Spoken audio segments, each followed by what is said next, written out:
Hello दोस्तों, नमस्कार। तारीख आज 14 जून 2026, दिन रविवार, तिथि कृष्ण पक्ष चतुर्दशी। तो चलिए अब समय हो चुका है देश दुनिया की 25 बड़ी खबरों को जानने का। तो पहली बड़ी अपडेट ये है कि बंगाल से बांग्लादेशियों की वापसी पर पाकिस्तान में खलबली, विश्लेषकों ने उठाए सवाल। पश्चिम बंगाल में अवैध बांग्लादेशी घुसपैठियों के खिलाफ कार्रवाई तेज होने का दावा किया गया है। सीमा पर तनाव और घुसपैठियों की वापसी को लेकर भारत बांग्लादेश संबंधों पर चर्चा बढ़ी है। पाकिस्तानी विश्लेषक कमर चीमा ने इस कार्रवाई को क्षेत्रीय राजनीति और भारत की पड़ोसी नीति से जोड़कर देखा है। किसानों के लिए बड़ी घोषणाएं, ब्रिक्स बैठक से लेकर बागवानी और सी फूड निर्यात तक कई अहम फैसले। तमिलनाडु सरकार ने धान किसानों के लिए 134 करोड़ रुपए से अधिक का विशेष पैकेज घोषित किया है, जबकि ब्रिक्स कृषि मंत्रियों की बैठक में छोटे किसानों को सशक्त बनाने पर जोर दिया गया। उड़ीसा ने सी फूड निर्यात में रिकॉर्ड वृद्धि दर्ज की है और भारत का बागवानी उत्पादन भी नए रिकॉर्ड स्तर पर पहुंचने का अनुमान है। वहीं food safety and standards authority of India ने खाद्य सुरक्षा शिकायतों को लेकर कई बड़ी कंपनियों को नोटिस जारी किए हैं। ओडिशा में बड़े मिसाइल परीक्षण की तैयारी से चर्चा तेज, पाकिस्तान में भी बढ़ी हलचल। ओडिशा के डॉक्टर एपीजे अब्दुल कलाम द्वीप पर बड़े मिसाइल परीक्षण की तैयारियों के तहत आसपास के हजारों लोगों को अस्थायी रूप से सुरक्षित स्थानों पर भेजा गया है। सोशल मीडिया और कुछ रिपोर्टों में इसे भारत की अगली पीढ़ी की लंबी दूरी की मिसाइल से जोड़कर देखा जा रहा है। हालांकि परीक्षण की प्रकृति और मिसाइल के बारे में आधिकारिक जानकारी सीमित है, लेकिन इसे लेकर क्षेत्रीय स्तर पर चर्चा और अटकलें तेज हैं।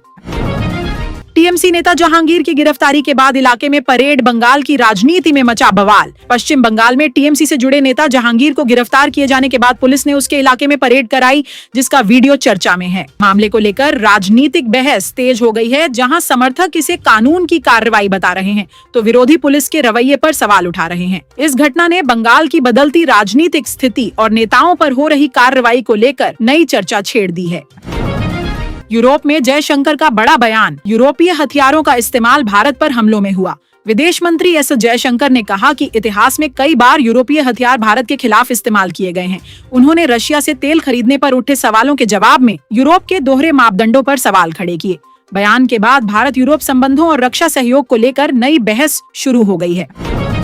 ट्रंप के यू टर्न से दुनिया हैरान, ईरान पर हमले की धमकी के कुछ घंटों बाद बदला रुख। अमेरिकी राष्ट्रपति डोनाल्ड ट्रंप ने पहले ईरान पर बड़े हमले की चेतावनी दी, लेकिन बाद में कहा कि फिलहाल हमला नहीं होगा। इस बयानबाजी से वैश्विक बाजारों और तेल की कीमतों में उतार चढ़ाव देखने को मिला। ईरान के साथ संभावित समझौते और अमेरिका की रणनीति को लेकर अंतर्राष्ट्रीय स्तर पर चर्चा तेज हो गई है। मानसून ने पकड़ी रफ्तार, कई राज्यों में भारी बारिश और आंधी का अलर्ट। दक्षिण पश्चिम मानसून ने बिहार और पश्चिम बंगाल समेत कई राज्यों को कवर कर लिया है, जिससे भीषण गर्मी से राहत मिली है। उत्तर, पूर्वोत्तर और मध्य भारत के कई इलाकों में भारी बारिश, तेज हवाएं, ओलावृष्टि और बिजली गिरने की चेतावनी जारी की गई है। मौसम विभाग ने किसानों को जल संरक्षण और कम पानी वाली फसलों की तैयारी पर ध्यान देने की सलाह दी है।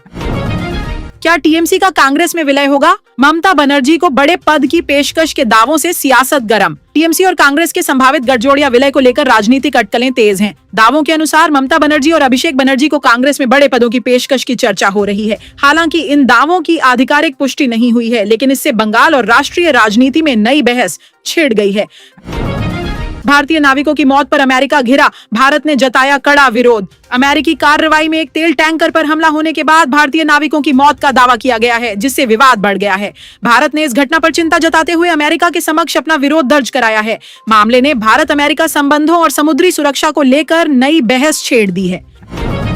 पेट्रोल डीजल खरीद पर नया नियम लागू, कमर्शियल उपभोक्ताओं के लिए 90 दिन की पाबंदी।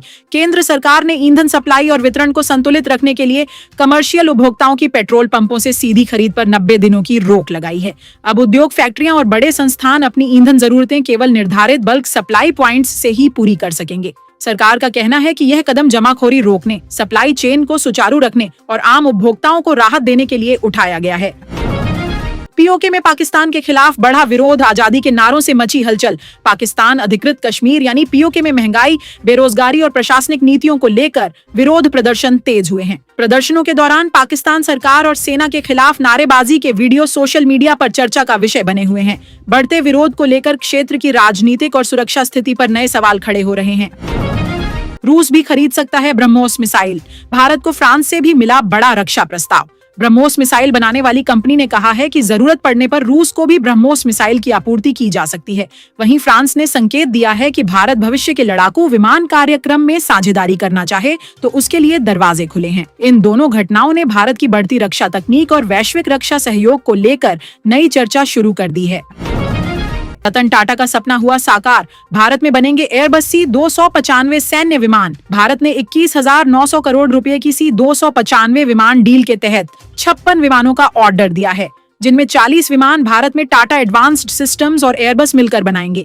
यह पहली बार है जब भारत में निजी क्षेत्र द्वारा सैन्य परिवहन विमान का निर्माण किया जा रहा है, जिससे देश की रक्षा विनिर्माण क्षमता मजबूत होगी। इस परियोजना से भारत को आधुनिक विमान निर्माण तकनीक, सप्लाई चेन और एरोस्पेस कौशल विकसित करने में बड़ी मदद मिलेगी। भारत ने पहली बार तैनात किए परमाणु हथियार, सिप्री रिपोर्ट के दावे से चीन पाकिस्तान में हलचल। अंतर्राष्ट्रीय संस्था सिप्री की नई रिपोर्ट में दावा किया गया है कि भारत ने पहली बार अपने कुछ परमाणु हथियारों को ऑपरेशनल रूप से तैनात किया हो सकता है, जिससे जरूरत पड़ने पर जवाबी कार्रवाई की क्षमता और तेज हो सकती है। रिपोर्ट के अनुसार भारत अपनी परमाणु ताकत को आधुनिक बनाने के साथ चीन और पाकिस्तान को ध्यान में रखते हुए लंबी दूरी की मिसाइलों, पनडुब्बियों और MIRV जैसी उन्नत तकनीकों पर भी तेजी से काम कर रहा है। रूस से तेल खरीदने पर भारत का बचाव। फिनलैंड ने कहा, भारत ने नहीं तोड़ा कोई नियम। फिनलैंड की विदेश मंत्री ने कहा है कि भारत ने रूस से तेल खरीदते समय पश्चिमी देशों द्वारा तय नियमों का पालन किया और इसका उद्देश्य वैश्विक तेल बाजार को स्थिर रखना था। वहीं विदेश मंत्री एस जयशंकर ने साफ कहा कि भारत की प्राथमिकता अपने नागरिकों के लिए सस्ती और भरोसेमंद ऊर्जा सुनिश्चित करना है, न कि किसी पक्ष का समर्थन करना। आर्थिक संकट में फंसा तुर्की अब सोना बेचकर चलाने की तैयारी। तुर्की की अर्थव्यवस्था को लेकर दावा किया जा रहा है कि सरकार अपने स्वर्ण भंडार का बड़ा हिस्सा बेचने पर विचार कर रही है, जबकि देश की मुद्रा लीरा पिछले कुछ वर्षों में डॉलर के मुकाबले भारी गिरावट का सामना कर चुकी है। विश्लेषकों का मानना है कि लगातार महंगाई, विदेशी निवेश में कमी और आर्थिक नीतियों से जुड़े विवादों ने तुर्की की चुनौतियां बढ़ा दी हैं, जिससे सरकार पर अर्थव्यवस्था को स्थिर करने का दबाव बढ़ रहा है। ईरानी मीडिया में बड़ा दावा, खामेनेई के अंतिम संस्कार की तारीख को लेकर चर्चा तेज।